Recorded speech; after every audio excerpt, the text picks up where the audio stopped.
a podcast to honor the gods. This better come with a sacrifice. Dave X Media.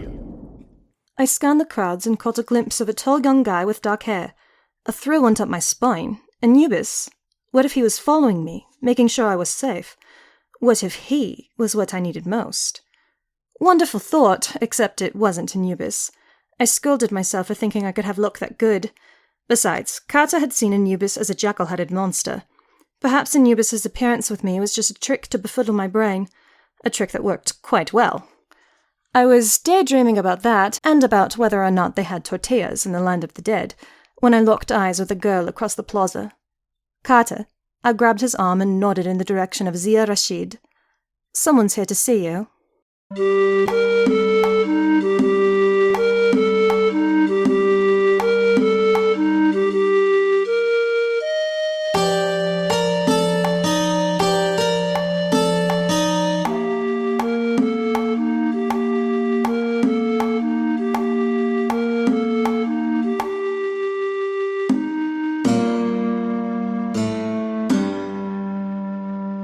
Welcome to Of the Old Scots, where we discuss Rick Riordan's role as a godly parent.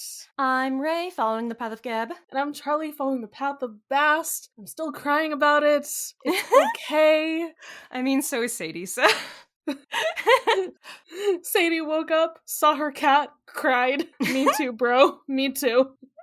I have a fun fact for you and everyone. Oh? You know how I said I watched the news now, specifically on PBS? Yeah. They have a reporter named Lisa Desjardins. I looked it up. It is spelled in this manner. So, if we were pronouncing it the way that you do in American English, I guess maybe it should be Desjardins. Okay. But I propose a new thing that we call him now, because we have a first name for this man. Okay, but I also chapter. am like, is that supposed to be Michael? Mikkel? No, it's Michelle. Michelle. Oh. That's why Sadie's laughing. Okay. That's the joke. I did not get it. In my brain, it would have two L's then. But it's Yeah. French, so it's Michelle. Michel Desjardins? We did have a French person tell us how to pronounce it, and we don't pronounce it exactly in that way because I know that our syllables emphasis is off. Let's just call him Mitch. Mitch. Like, just to fully be like, fuck this guy. Okay, so Michel. Garden dude, you know. That asshole. Just start calling him weird shit so we don't have to say his actual name. I mean, we've had a good thing going with consistency, so I think that that's also fine. I was just like, goddamn, I never thought I would run into this name in the wild on my PBS news station. Sometimes it happens. I think the goal is to just be like, first name him, actually. He doesn't deserve the respect. Okay, well, do you want to hear about the Place of Crosses? I would love to hear about it. Is Jesus in this chapter? Well, no. Oh, well, okay. Okay, if anyone in this book is a Jesus figure, it's Philip of Macedonia. I mean, he did rise again. Yeah, he rose. But he rose also, again. He's not human or even a real crocodile. He's my perfect little guy, is the thing about him. I'm just imagining, like, Rafiki raising up Philip, like... He's Simba. Very good. He's the Messiah. Chapter title? Generic. There's not even an action in the chapter title. It's just a place. They are there. That's fine. Yeah, it's... Rick, you really phoned it in this time. What's going on here? He's going for the drama, and that's fine. That's fine. It's fine. Yeah. You could have gone with something like crisscrossing, like, I don't know. Like... Something silly. There's ways to do this.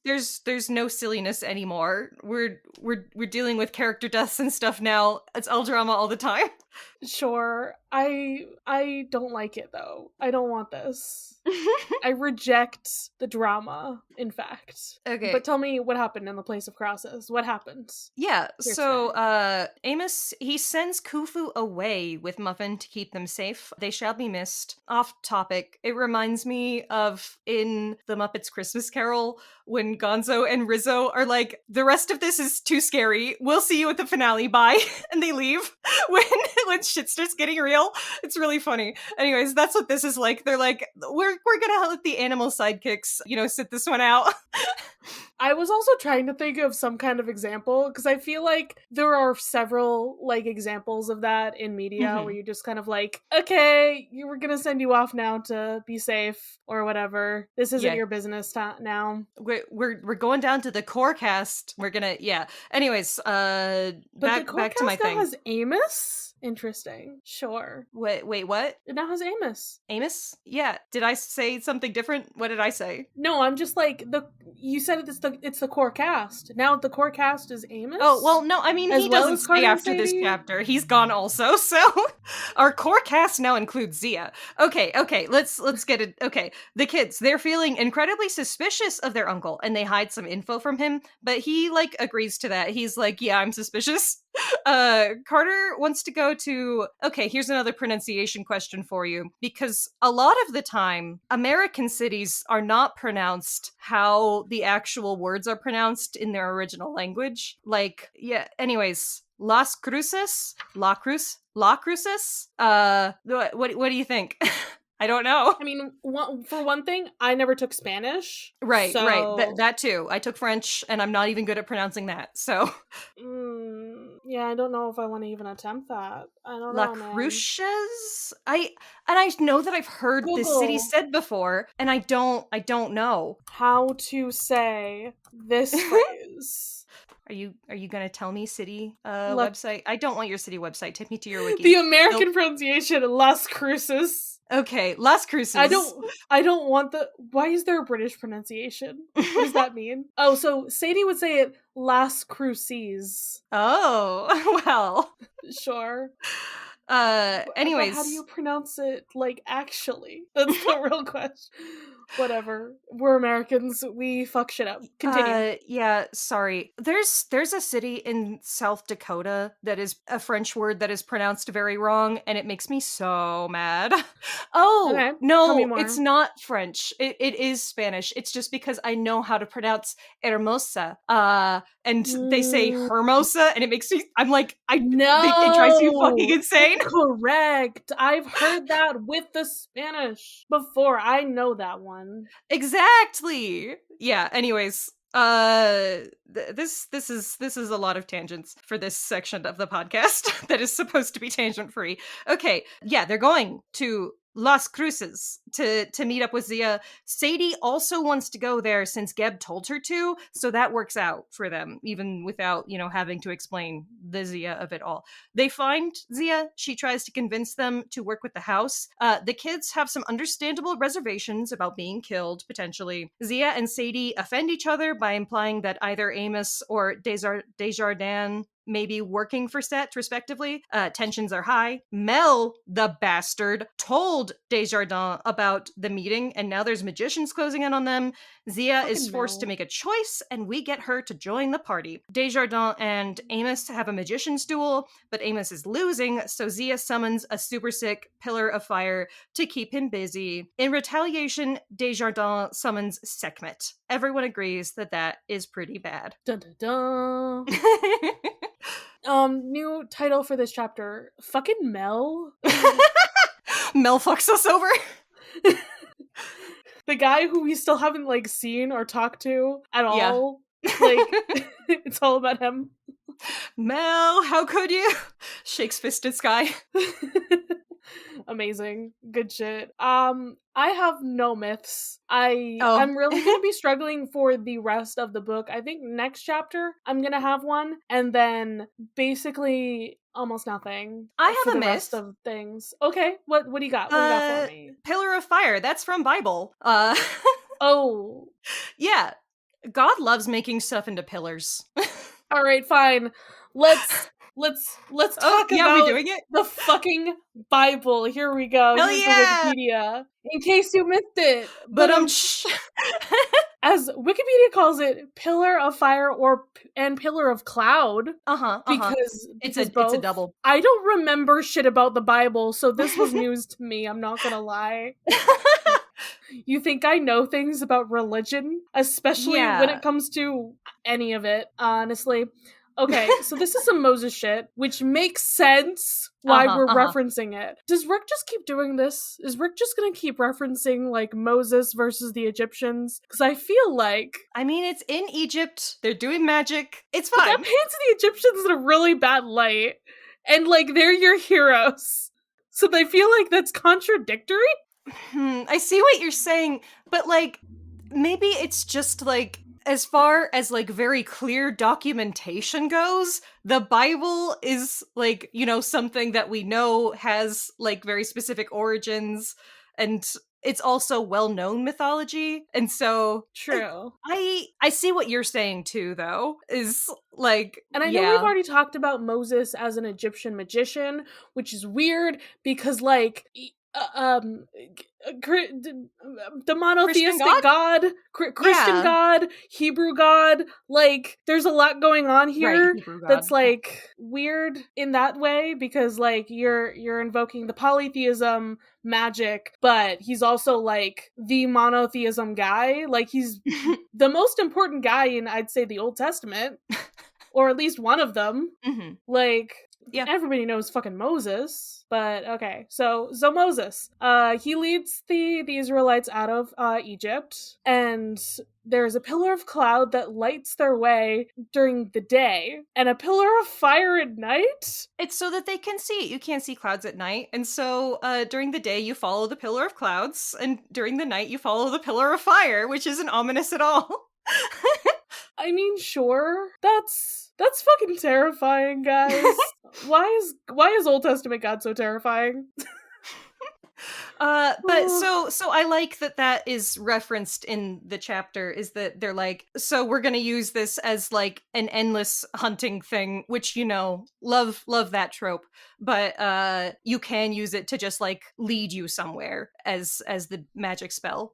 Yeah, like, all of this is just, like, the pillars of cloud and fire just kind of, like, are with them whenever they need them in the desert, at least. Like, even after they get the 10 Commandments, they also have them after that, leading their way. That's very cool. Wow, we found something. Aren't you glad? Yeah, I'm glad there was anything to go off of. Oh my god. What? Okay, I love looking at the sea also sometimes at the bottom of the Wikipedia. Oh yeah. Dust Devil, Fire Whirl, and this Hindu god for some reason. Sure. Okay. Good. Yeah. It leads people, I guess. I'm glad that at least this one didn't, you know, attack anybody compared to the chapter. It's kind of scary thinking about a pillar of fire that hunts you relentlessly and can burn anything in its path. That's what I would assume that it would do, like, in its original interpretation too, but, like, it that's not what it's about. It's just about, like, leading them, helping them find their way.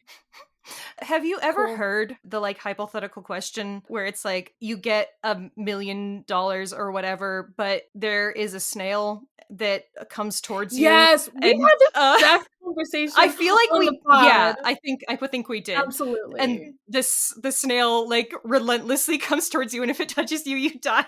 Once again, I think I've had this thought of, like, okay, but does it have to follow my exact, like, trail? And I don't think so. I think that it is, you know, as the crow flies, as the snail. Because if it did, I would travel somewhere really, really far, and then come right back home, and then, like, you know, I'd keep doing shit like that every so often. But otherwise, I guess I would just have to constantly be going places. Like, I mean, it's slow.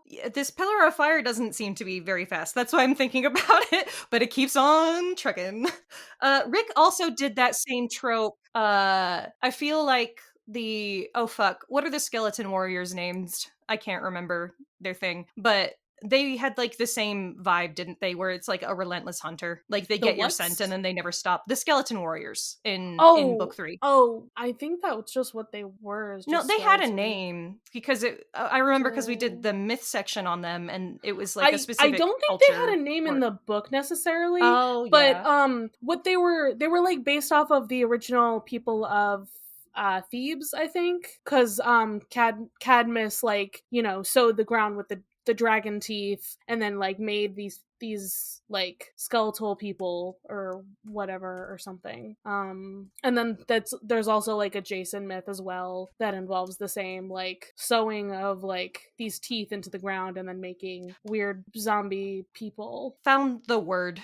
Spartoi was what I was looking for. Okay, that's what it was. I was like, I could look, but nah, I don't know if I found it easily. We have done so many things that is so hard to find anything without like several minutes. Oh yeah. No, I just Google shit.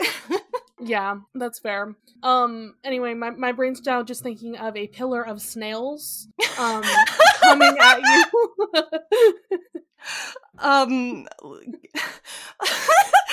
We have to use the pillar of salt that Lot's wife turned into, and then we can defeat them. I was about to like clap because like amazing. Perfect. We have closed the circle on the biblical references and now we are done. Yeah, that's it. We're never gonna come with anything better than that. Let's talk about the fucking chapter, guys. Oh, God. The place of crosses. We're still on Sadie. She is still sad about Bast, like I said. So she wakes up with Muffin snuggling in her hair. Mm-hmm. Like, and then she's like, oh no. It's not like the it same. feels like home, but also it's like, no, it's not home. Yeah, for a second she thinks she is at home. Like, you know, you wake up groggy and you like assume, and then she remembers everything that's happened. Muffin would like sleep that way sometimes. Apparently, that's so cute. I love cats. And I don't. Isis When is cats like, chew my hair. Well, yeah, but still, Orzo like went up to my face and gave me a little kiss, and I was like, you never do that. That's so cute. And I was gonna die. So Isis is like, we must remain focused. Come on, you can do this, Sadie. And Sadie's like, yeah, you're right. Let's get the fuck up. I'm ready. Yep. So she's no longer dying, and we're on the boat. We're on the boat. Yes. And Carter is getting more linen clothes, so presumably they get to change now. Yay! Less stinky! But also now she has cat's life in her hair. At least Carter got a dip last chapter. That's true. At least Carter was able to go inside of some water for a little bit. Sadie maybe went up to her ankles. It's unclear. Yeah, her hair is probably awful. At some point, didn't she like re-dye her hair too? She did, when they were on their parents' boat. Yeah, so like, I don't know. Maybe I guess maybe that boat must have had a shower on it, or else that makes zero sense, actually, now that you say that. Unless she was like dipping over the side. It's unclear. It's do you need water to yes, you need water to dye your hair. The dye goes on as a liquid, you wash it out. I mean, unless this is like some shit I have never heard of. I've used like a couple different like hair dye things before. Like, I don't know what type of thing she's using. If we're assuming it's a permanent, I would like think it's what you're talking about. But I've used like semi-permanents before, where like it's like weird goop that I put over my hair, or spray. Right. So like, and spray, but that's just like that's not dyeing. Like, that is a decoration in your hair. You know what I mean? I would use different language for that. Fair. It was still just like a thing for a costume. So I'm like, right. I don't know what Sadie's doing. could be the more feminine to option. me, dye implies that you put dye like as a thing like in your hair to change the color of your hair instead of putting like something in your hair that covers up the color of your hair. Like dye is a specific like word. To be fair, it was also Carter who was definitely narrating that chapter. Okay, no, that's true too. But do we know that Carter knows the difference between these things necessarily? If she's just like spraying some shit on her hair, you know, to make it look cool, to be all edgy. And he's just like, oh, she dyed her hair again. Okay. See, okay, in my experience, the sprays don't work that good at see, what I'm thinking is she dyed her hair from one color to another, which is like, I feel like spraying on top of colored hair would like not work that good. But I might be very wrong. It could also be that like maybe she was able to like, or maybe it just like it was another spray thing and it went away, and so she's I'm just coming up with random bullshit. I have no fucking clue. Maybe there was a shower. And now that we're thinking about it, though, I do have more questions. Where did you get hair dye? Where did you get bleach to remove the previous dye color? Like, were these things just on the boat? Like, did you purchase them at an earlier juncture and just like had them with you? Was this the only thing she had on her person? Was hair dye and bleach? Yeah, like... yeah. Many questions. Okay, really super not relevant to what's going on, though.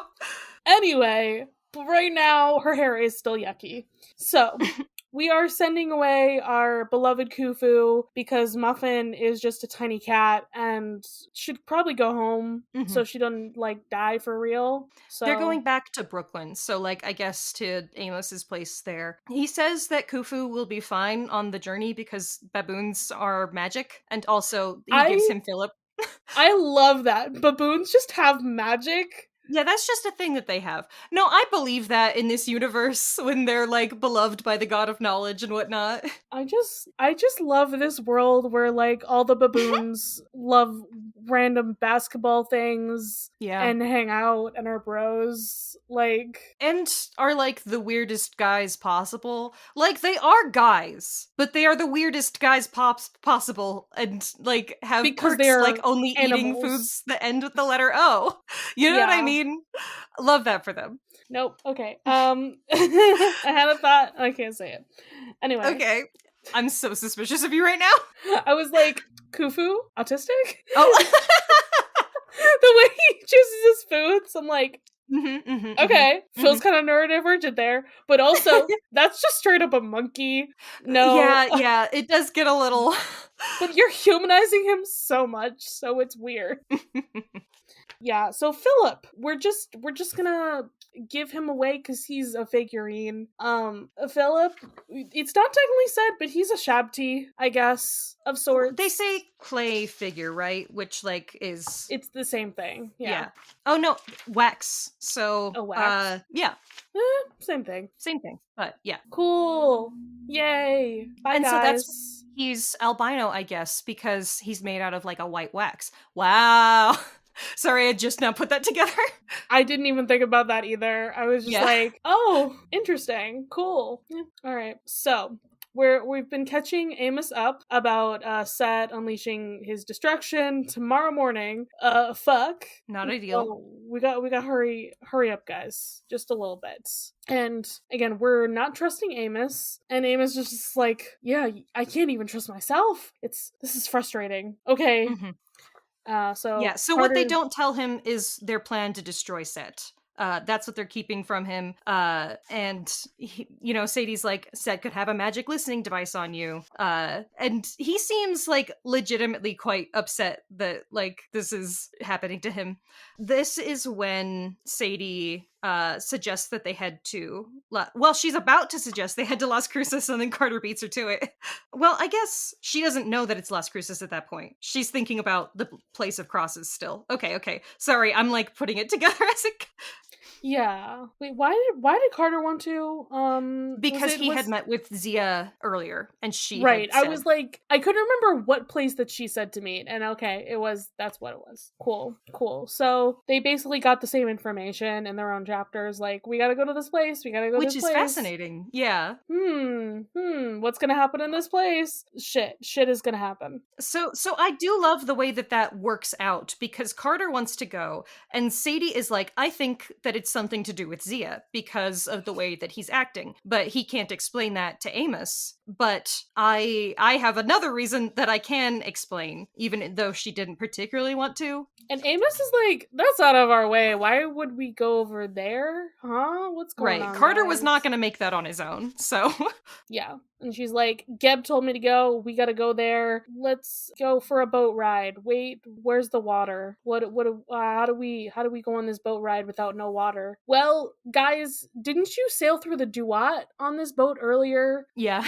Now instead we're just gonna straight up fly. Don't worry about it. The boat just doesn't even need wings. It's just cool. Not plot relevant, but I do like that Sadie is coming to appreciate the beauty of the desert. Yeah, it's very pretty. Yeah, like, people do not appreciate the desert. There's people who are like, we need to, like, forest all of this, like, barren land. You know, they're like, if you turned a desert into a forest, that would be an ecological good. It's like, no! The desert has its own ecology. Learn to value it. does. Anyways, so I like seeing that desert appreciation and, you know, trying to change that mindset. Yeah.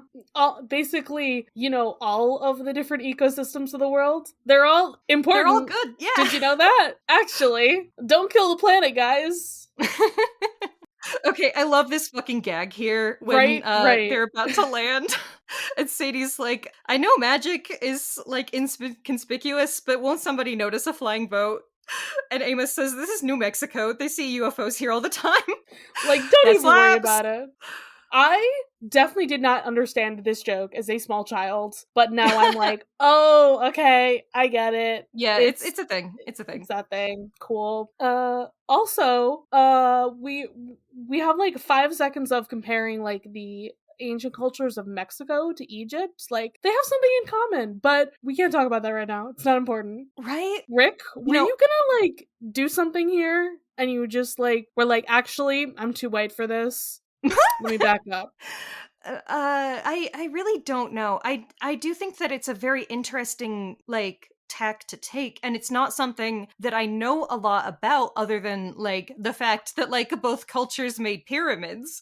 And I don't know, I saw a Tumblr post recently that was pointing out that, like, the cultures that we think of as, like, ancient Mexican cultures are, like, not that ancient. There are actually civilizations that we know about, like, from before, and I don't remember what exactly they said, but I thought that it was a really interesting point also. Anyways, so if he had actual points about this, I would love to hear them, because I think that that's a really interesting thing to say, but we don't got time to talk about that. we don't have time for that. Instead, food? Let's feed these children. Bro. Finally. I want one of these tortillas so fucking bad. Yeah, probably. I feel like I might like it. It could happen. Oh, maybe. Raye, I forgot you don't eat food. I eat food. I am just picky about certain things. I'm not a sauce person, okay? There's no sauce on here. It's a tortilla. Yeah. It's bread, but flat. I like bread, I like meat, I like cheese. That's what's important. So, there you go. I didn't know you didn't like sauces. That seems so wild to me. Sauce, that's where the flavors are. Unless it is a cheese sauce or a chocolate sauce. I mean, I'm okay with, like, I do, in fact, like taco seasoning and stuff like that. Like, I do like a little bit of spice. Okay, I do feel like we need to talk about the spiciness in this chapter, though. Because Sadie, our British girl, is like, whatever, it's spicy. So what? And Carter is like, ah! And I'm like, is he not well-traveled? Yeah, you lived in Egypt. What do you eat? Like, do they not have spicy things in Egypt? Am I, like, making, like, a racist assumption? I don't know. I'm trying to figure out if I'm making a racist assumption as well, because I'm like, I feel like we flipped it on its head, where it's the black boy is, like, spices? Ah, what's going on here? And the British girl is like, that's nothing. Well, Don't worry about that it. is a thing, though, that British people like spicy as fuck curry. Maybe that is a thing. I think that I have heard. What does she say here? She does say curry. Okay, it's not that's as what hot I as good thought. curry. So British listeners, if you are out there, tell us about the what's your spiciness. spice level? What's going on? What's going on there? Because I thought that you guys didn't eat flavors, so I was very confused by this scene based off of that. I'm like, she shouldn't understand flavors. And Carter should be like, whatever, I've eaten stuff all around the world. That's what has what Carter I get. been eating? That is also the question. Like, do they only go to McDonald's at any place that they visit? Maybe Carter has had the Charlie diet. We don't know. We have said that, like, these kids are pretty neurodivergent. Carter has some vibes. Maybe he has food restrictions. He does try it, though, so the tamale. Yeah, maybe he's like, I've always wanted to try this or something. I don't know. Yeah, anyways. But I could buy that Carter is like like me, where he's like, I gotta get me some chicken tendies. But Sadie calls him out. She's like, wow, he's such a wimp. As usual. Come on, Sadie. He's gotten into sword fights several times. And then, okay, Sadie is going off about something because she sees somebody with, like, pale skin and dark hair. Like, oh, is that Anubis? Oh, my complicated feelings. Ah, what's happening? But it's like, it's just some random person. It's just some guy. It doesn't really matter because what's important here is that Zia is here and, you know, she's got her staff, she's got her wand. She's not looking super friendly, but she's scared of Amos. So. Yeah. We did not make a point of this earlier. Khufu also seemed very intimidated and uncomfortable by Amos. Not ideal. So she is very apprehensive. And Amos is like, I see Iskandar sent his best, and then everyone's like, oh, awkward. Hey, I know we forgot to tell you, but he, like, died. Yeah. And then he's like, oh, so the new chief lector is Michelle. Bad news. Fuck. And Zia's just like, excuse me, Michelle's kind of cool. Leave him be. Like, you need him. You need his help. Yeah, so Sadie is like, what if Desjardins is helping Zet? And Zia's like, he wouldn't. Other people, not saying any names, might though, like, looking at Amos. And Sadie is like, she's been suspicious of him the whole chapter, but she's like, excuse you can't talk about my uncle like that. Fuck you.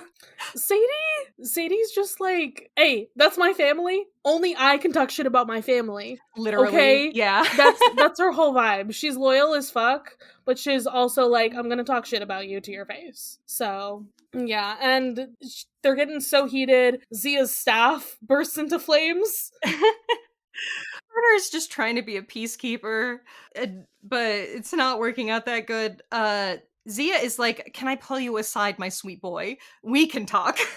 But yeah, she's like, there's something you need to know, okay? Like, I need to talk to you about something, and then it's a trap, guys. It's a trap. Insert meme, because, like, we said it. Amos says it. Michelle is here. And they're surrounded. Fuck. Yeah. Fucking Mel. They are blaming Zia for setting them up at first, and she's like, oh, dang, it must have been Mel. And Sadie's like, right, blame Mel. Like, yeah, she's sick of this girl. But then, okay, so first Amos does some little a windy spell, little dust devil spells. Okay, so we kind of did get the pillar of wind, right? Right, there you go. Great. He also blasts Zia with lightning. Fucked up. She's fine though. Yeah, it's okay. She'll survive. And Sadie does a divine word. But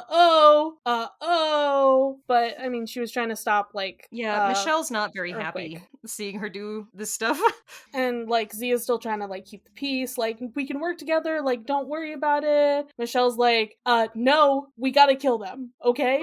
That's the most important thing. Like, guys, there is a god trying to destroy the world. Stop worrying about these two, like, teenager and pre-teenager here. Stop worrying about them, okay? But Stop worrying. Desjardins is too stuck in his ways. He can't agree. And so, like, Zia knows that in order to stop this, they have to work together. And so she is on side now. She's with us. Yep. And Sadie's like, oh, you have integrity? Awesome. Yeah. Carter's like, okay, we have a flying boat if we need to get out of here. But Michelle is like in between the two of them. So gotta figure something out.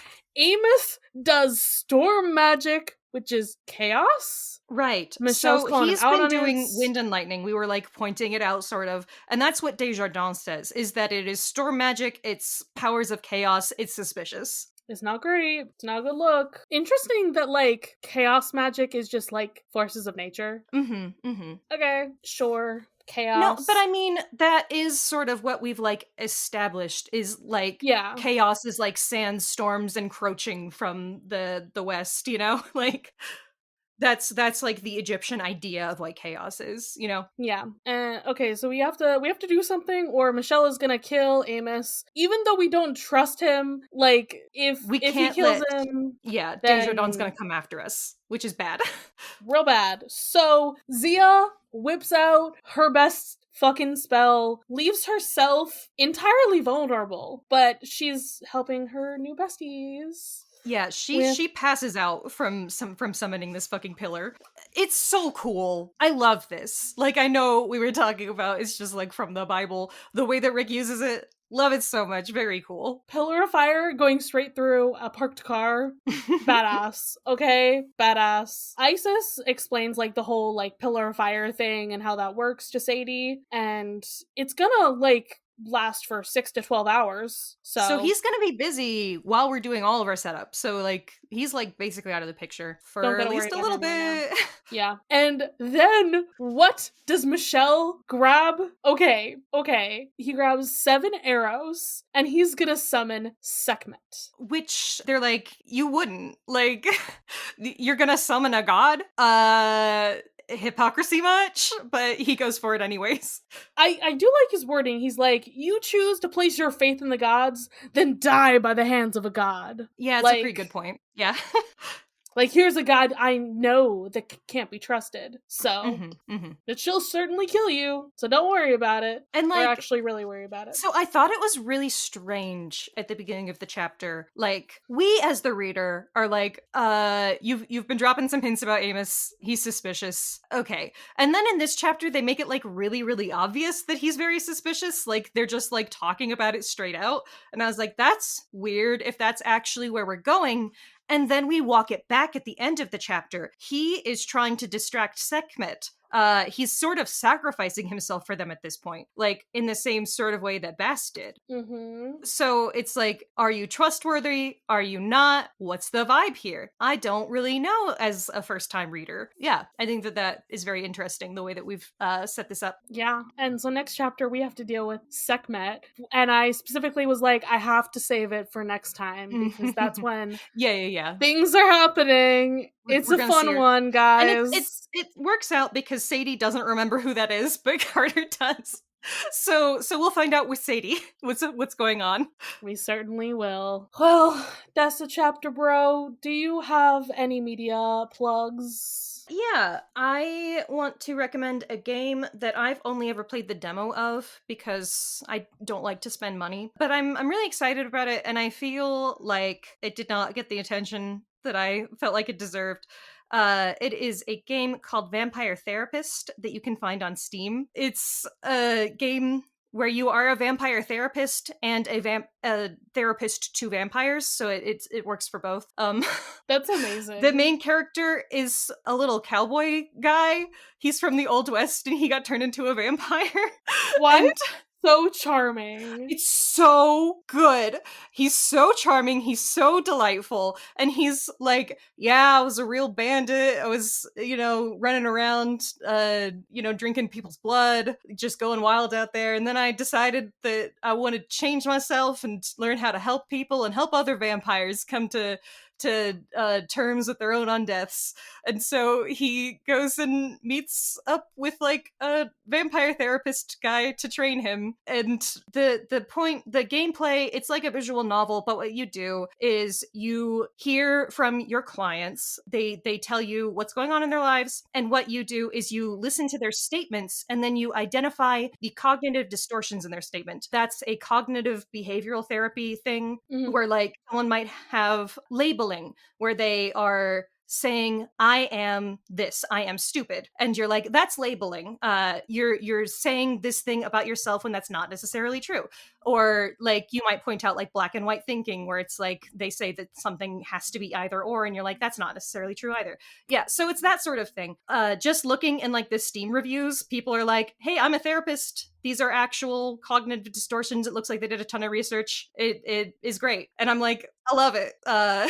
Good shit. It's and all of the narratives that you get from your clients, I think, are really interesting. You know, you're dealing with like depression and addiction and stuff like that, but like specifically for vampires and the way that would work for them. And I think that all of the writing is really good and interesting. So yeah, that's a game I think everyone should check out. Damn. Good shit, man.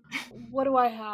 So I've been you know, I was rewatching stuff recently, and guess what? I watched all of in a day very easily. I rewatched Julie and the Phantoms. Have you seen it? I have never heard of this. I don't know what it is. Bro, I'm so glad I get to introduce you to things. Okay, Excellent. so, you like High School Musical, yes? Yeah. Yeah? You like Kenny Ortega things? Yeah? Yeah. This is a show. I wish it had not gotten canceled because it had so much potential.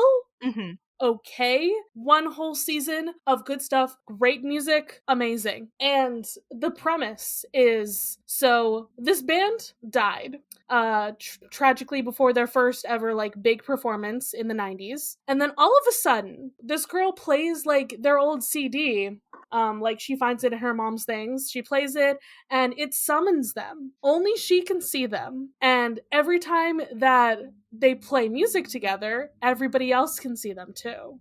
And that's like the premise for the show is that. That's kind of the first 2 episodes. You know, but I love ghosts. It's ghost shit and music and okay.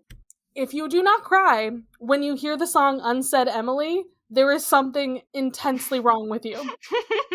Because that's like probably one of the best songs in the entire show. They're all fucking bangers though, but like that one's like important. Okay? It's important to me. It's very good.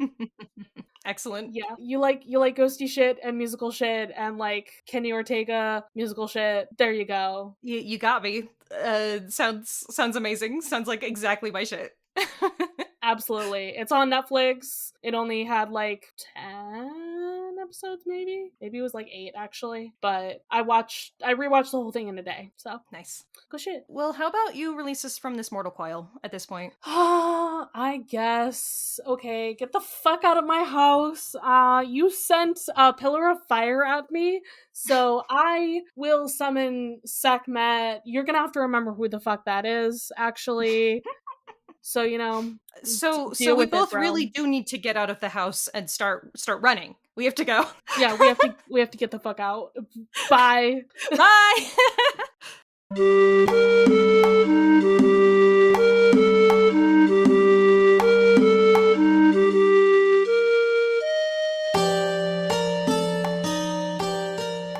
Of the Eldest Gods would like to thank its $10 and up patrons.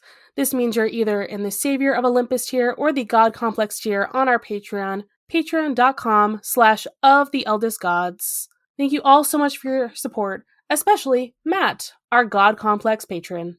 You can follow this podcast's socials at Of the Eldest Gods Pod on Instagram and Tumblr. You can send us a message through the Duat to oftheeldestgodspod@gmail.com. If you'd like to support us financially, join us at patreon.com/oftheeldestgods. By becoming a patron, you can join the Deus Ex Media Discord server, where you'll be able to chat with us and other listeners about the Riordanverse or whatever else. Our $5 patron tier also gets you access to Against All Odds, our monthly bonus show. There, we'll talk about a wide variety of topics, which usually have something to do with mythology, no promises. You can check out our merch store on Redbubble to find custom designs made by Charlie. Or if you cannot or do not want to support us financially, we'd really appreciate a rating, a review, or letting your friends and followers know how much you love the podcast. That really helps. If you want to hear more from me, Raye, check out Barbie Movie Slap, a podcast where my co-host Ted and I discuss Barbie's cinematic universe.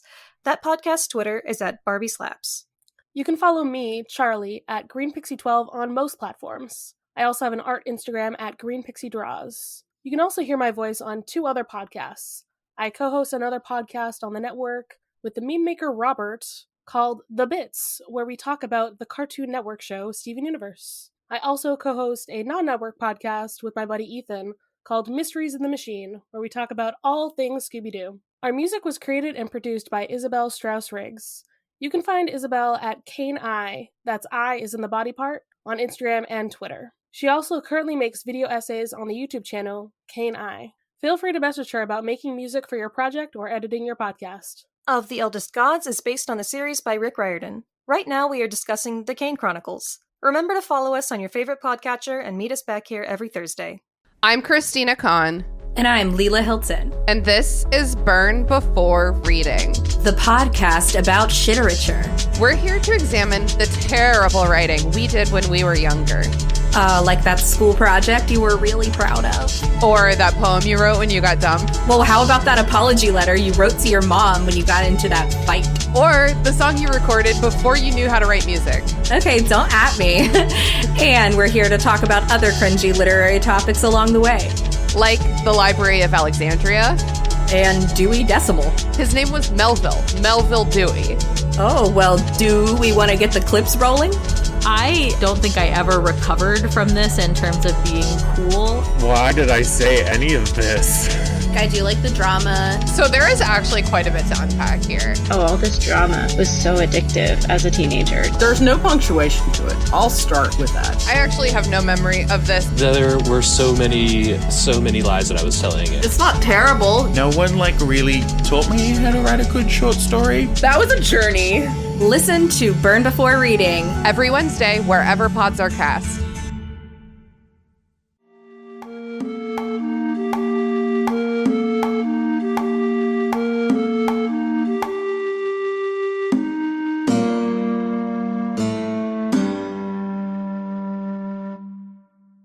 Gotta get that Boston accent back. Boston? Except it never sounded like that, really. And if you think I did, no, I fucking didn't. Dave X Media.